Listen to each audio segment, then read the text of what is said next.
Mhochap ki Thoram Pangthupa Amada Aikogi Chief Secretary Oiramba Prashant Kumar Singhana Aikogi IDP Singa si December Fawada Tangkak Ahum Thokna Kaidoklaga Masamasagi Yumda Hanjil Hangani Haina Fongdok Lamba Wafam Dugamari Lena Aikogi Yumda Hanjilu Harabadi Security Matik Chana Tambiyo Amasung Semjin Bagi Sel Hangat Hanbiyu Haihawi Hana Aikogi IDP Singa Fongdorak Wafam Masu Pausi Yauri Mamanga Oza Queen Aikogi Yumda Hanjin Bangam Dana Lerak Padagi Nungaitaba Kama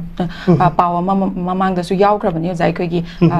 Aiko security na Changbada de Tingba Adubu Turen Lalaga Changsin Bagi Pausu Mamanga the Yaukrabani Oza Lady Pau Sing Sida Lakchaning from the IDP direction Jakamine Uwe Doza Puntupi Sigimatang the Tamsage Yum Hibase Akoi Mioi Mana Nupa Tokna Hingba Nagi Magi Punsiki quite in Wibes Yum to the Lajeraga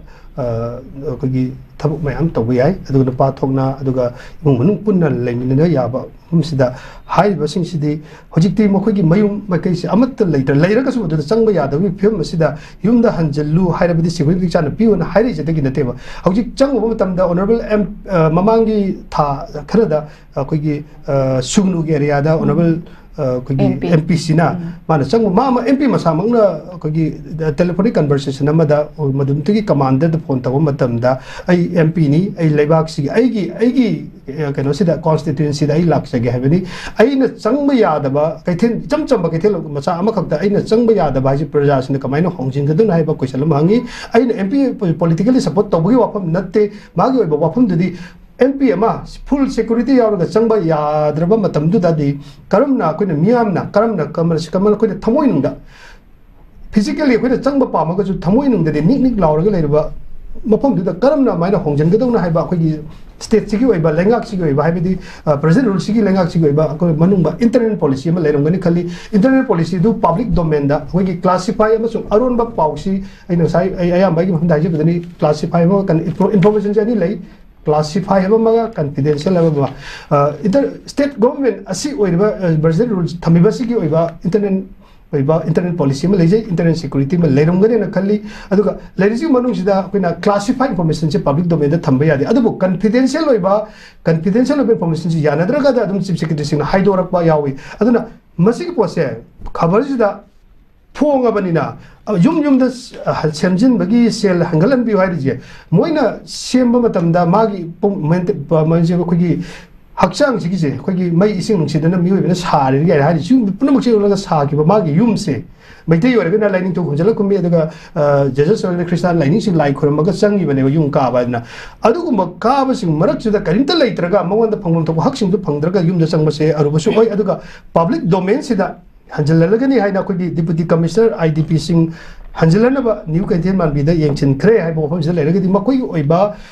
Internet policy, making Makada, Tangai for the confidential information, Laden Lawi, Aduga information Aruba the classified the set or Kali Aduna Takpadi, government Sigi Oiba, having President Rule Sigi Langak Sigi Oiba. Confidential about Pau Credi, Masina public domain that Hamabanina, at the central government, President Yam Anapamari Lena Marina, Soidana Moida, positive Oiba, constructive Oiba, planning a Mayarongani Kali, planning to give Makata Oiragadi, Tangai Badana, Miamna, Habidi Manung de Ladiba, Awataraba. Internet discipline in the Mokoina Harise. Particularly about saying Kazida, H50 Mupi Rebo, Aduga, Hawaii, Miam, Sunny Hawaii Dal, Pavoda, Super Samagama, there is a Modi Tabak Super Pangusunate, Numit couldn't get daily waste labor, ma'am, Numit couldn't have Super Pangusunate. I don't know, Sagi, Yumum Shamson, but other labor from the Pull up Shamson Matam, the man, Hengapu Harise, when the standard living say. Standard living sea talk to the son of Zunata, going to him with the song of Masaksi, Modida later, Mamma Tai have a say, Yum the Hanjilu, Hyrabadi Security Channel Tambu, Amadi, Semjin Nabaki Sel, Hungry High recently Langaks in a Piriba, maintenance allowance, Hausiki Matamsiga, Hingnam Jamchamba, minimum allowance, Matik Sa de in a low way in a Kali, I don't know, Sipokala Kose, I'm Takachari. Right, Takachiri was a Matanga.